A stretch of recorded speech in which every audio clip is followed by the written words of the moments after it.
Shut up and sit down.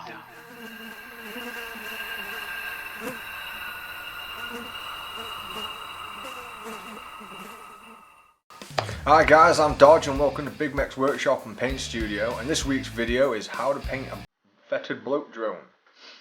Now I've jumped straight into this one and showing you the wet palette here because I've pre-highlighted it, and we're going to be using Sunny Skin Tone by Model Colour, Light Flesh Tone by Model Colour, Light Flesh and Dark Flesh Tone by Game Colour, all mixed up together there, just pointing out those three colours, and that's how we get this colour we're going to put on.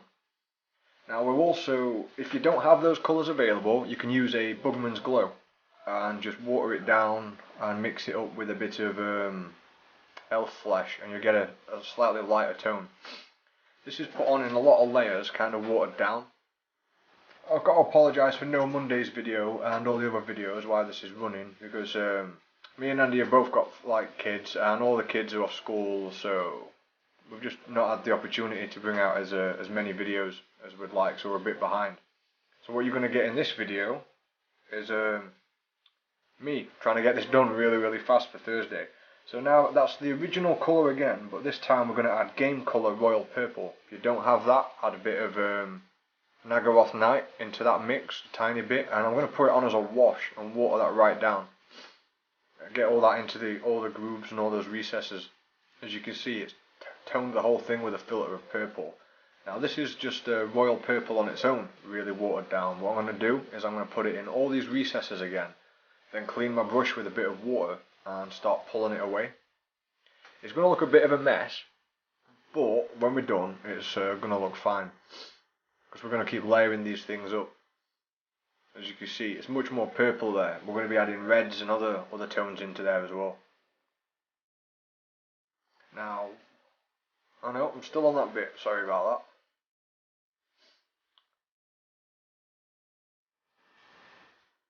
As you can see, it's so watered down it just runs like a wash into all those recesses, and then we're just going to pull it around into the deeper areas and the folds of the skin.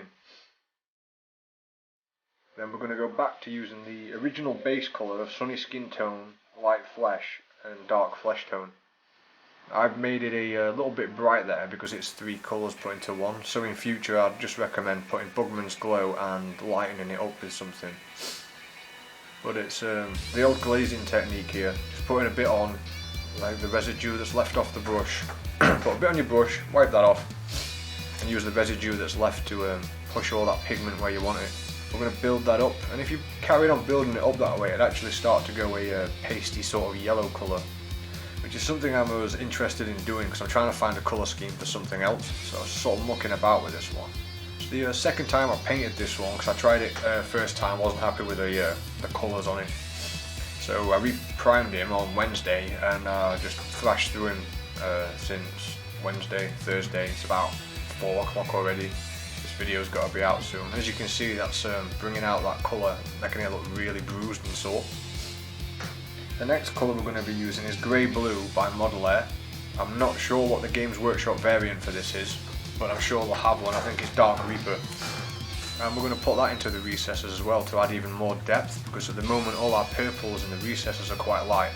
And I'm going to keep mucking about with this palette at some point because I like these bruised sort of effects. Probably start with the Dark Reaper first, layer the purples on, maybe some black, bring up those yellows again. This basically what I'm showing you is another way of doing the colours of Nurgle. Everyone likes to do them green, but Andy's got a green one for you on Monday, I think. He's got another version of the Poxwalker. Now we're using Green Grey by Model Colour to pick out all those warts. And yep, it's a really bright colour in contrast to everything, but later on, as always, we're going to tone that down with a bunch of different washes and effects. You could probably use this for doing Slanesh monsters and creatures like that as well. Now, at this point, because it was primarily focused on the flesh, if you've been watching the Lord of Contagion, the Noxious Blightbringer, if you've watched that, we're basically going to be using the same palette at this point. And that's Morning Fang Brown by Games Workshop for the armour plating. Again, that's really watered down, as you can see, and takes a couple of coats. Then we're going to glaze on XV88 with a bunch of layers. But as this was like Wednesday evening when I was finishing this off, realised it needed finishing. I was just showing you can glaze it on like that, but I switched it to the airbrush. Of course, we understand not everyone has an airbrush, so we've been trying to do a bunch of, you know, just regular paintbrush tutorials recently, but they do take up a lot more time. And you know, what I keep trying to get across to you guys is whatever I'm doing with the airbrush, you can do with a paintbrush, it just takes longer. So now we're going to put a Recon Flesh shade with a bunch of Lamiate medium in, and that's going to really warm up those colours and stop them looking so flat. Because that tends to happen when you're using an airbrush. That's sort of a cloudy effect, so we enrich the colour a little bit with a wash or a filter. Now we're going to be working on all the metallic parts, and we're going to be doing most of them in lead belcher, because at this point, realising I was running out of time, I realised let's just make the rest of this a really quick job and see how fast we can get this done, because the effects at the end are really going to pull that together. So I wasn't too worried about getting the smoothest or neatest coats on any of these metallic parts. Now it's back to Castilian green, which we used in the other videos. I should have really painted that sigil on the front. Should have painted it black first to give it a bit more depth, make it a bit of a deeper colour. So I'd recommend doing that if you're just doing this with a brush. Paint all the metallic parts and all the other bits you're going to do black first, but time was an issue, so I needed to get things done. Now we're using Warp Lock Bronze to pick out all the vents and things like that.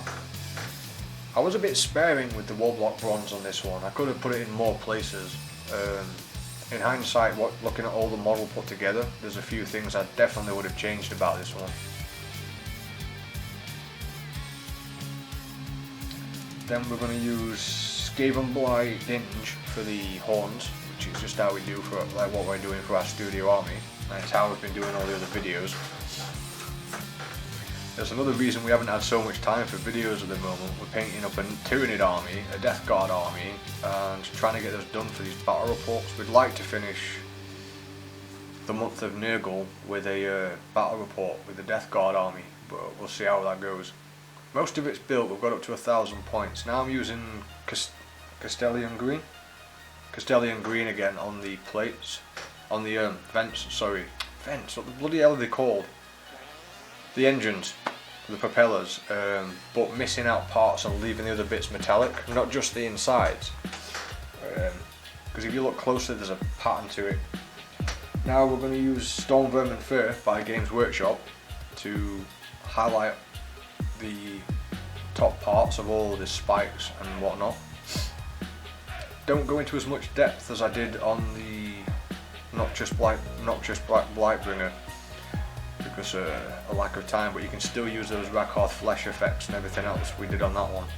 Now we're mixing Warp Lock Bronze with a little bit of Brass Scorpion, which makes an excellent highlight for the Warp Lock Bronze. It just enriches the colour where you want to highlight a bit without changing it too much, so it makes a really good blend. And the weapons, I basically spent a while picking out which bit's going to be which, but if you really want to, you could just paint most of it silver and the rest Castilian green. But I used a variety of different colours in different places on this. Then to wash down the Castilian green, we're using Null Oil and Athonian Camo Shade, watered down with Lamiate Medium. And we cover any of those colours with that. Now we're mixing an Agrak Earthshade wash with a Null Oil wash and Lamiate Medium, and doing several really thin layers all over the metallic parts. What's great about these bloat drones and the fact it's Nurgle is it's very forgiving. You get a bit more brown in those grooves than you need to next to the flesh. It just sort of adds to the effect. I was going to do an entire 2 or 3 minute thing on how to do this lens, but I'm still working on this one today, so there wasn't time, and that's just my Crag Blue at the moment. But what I would have done is use my Crag Blue and several layers, then gone up a step of blue, then put a wash on, then gone back to my Crag Blue and put a white line or highlight in the corners.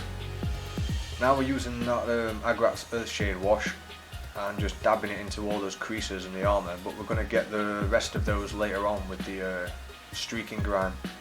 Just wanted to fill those in and add some depth to it first.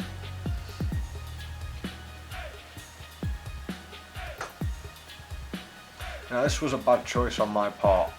I used Scarlet Red, which does dry a bit darker, but I'm going to be using Tamiya Clear, which I don't get much use with on the gory blood drops or the goo drops, so it's completely up to you how you do those bits, but I think the red contrasts a bit too much with this model.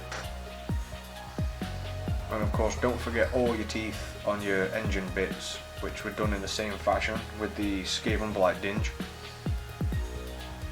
As you can see, the silver paint job I've done on there, and even the Castilian green, it's not the greatest of paint jobs, because we're going to fix it all up later on with the effects. So it's sort of a lazy, quick and easy how to do a bloat drone.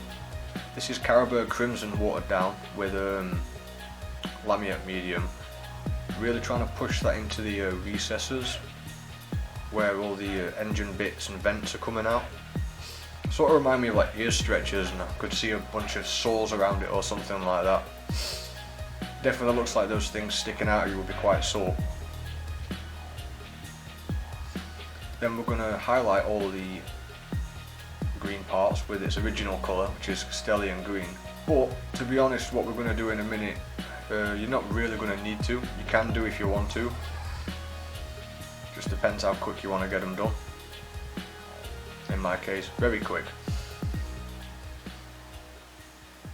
See, now you can see I've put the gloss varnish on and it's all shiny, and I'm going to mix up some artist grade terps with some oil paint and go around all the edges, just poking it with my army painter brush.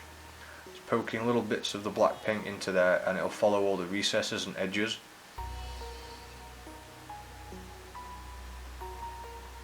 It's really up to you where you put these, but I'd recommend not putting them where the soles and the flesh are, because that real hard black line will they'll just take away from the effect and make things look a bit too cartoony. Now we're just going to start really fixing this whole mess up by using a streaking grime, and I'm just throwing that on there quite a bit. That's AK Interactive Streaking Grime, and you'll see when it's done that all that work that looked unfinished is going to look like really good when it's done. I was only going to put it initially on the armour plating that was the browns, but then I ended up putting it over the greens and things as well in patches, because it dries quite rusty anyway. So if you haven't put much shading or much effect on there, I'm just throwing it on there to get the video finished. And then of course my favourite, Model Mates Rust Effect, which now will add so much more depth and cover up anything that I just couldn't be bothered to do, to be honest. Time wasn't on my side, but just putting these effects on alone means you don't have to do too much work. Anything I've missed I can just fix up at this point. So if you want to get like 2 or 3 bloat drones done in a day, this will be the way to do it. Get those base colours down, highlight them a bit, and then just varnish it and protect it. Of course at this point I put a matte varnish on, which is why it's not so shiny. And you don't want to drown the whole model in the Model Mates Rust effect. You want to put it on patchy, otherwise the whole thing will just go rust orange, which is not what you want. You want to keep it where the rust would build up. As you can see it on the engines there, it looks spot on and it saves a lot of work. And this is a Tamiya Clear, which again I don't get to use much. I should have probably mixed it up with some black oil or something to add another level of gore to it. And there you have it, just stick him on a base and he's all good to go. I hope that helped you with your bloat drones, guys, and I hope you liked the video. If you do, hit like, share with your friends. Got any questions, leave a comment, and don't forget to subscribe. I shall catch you in the next one.